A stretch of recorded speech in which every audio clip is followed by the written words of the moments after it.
Sister mid night ఇది మనకు Amazon ప్రైమ్లో streaming అవుతుంది. తెలుగులో కూడా అవైలబుల్లో ఉంది. ఈ మూవీ చూశాక నా ఒపీనియన్ చెప్పాలంటే ఇది మిడ్ నైట్లో టార్చర్లా ఉంది.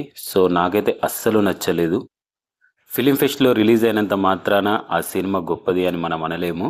సో మెరిసేదంతా బంగారం కాదు అనే సామెత ఈ మూవీకి పర్ఫెక్ట్ యాప్ట్ అయిపోయిద్ది.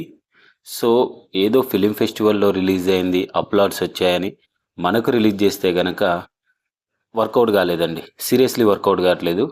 సో మనం చూసినంత సేపు మనం ఓకే ఇకనైనా ముందటికెళ్తుంది అని అనుకుంటాం కానీ టెక్నికల్ ఆస్పెక్ట్స్లో కానీ స్టోరీ విషయంలో కానీ అసలు ముందటికెళ్ళదు.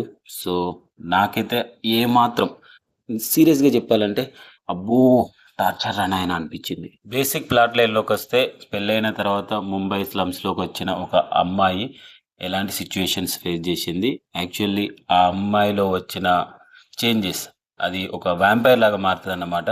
మనకి వ్యాంపైర్ అని లాస్ట్లో చూపిస్తారు. సో ఇక మీకు అర్థమైపోయి ఉంటుందండి రాధిక యాప్టే మూవీస్ ఎలా ఉంటాయని.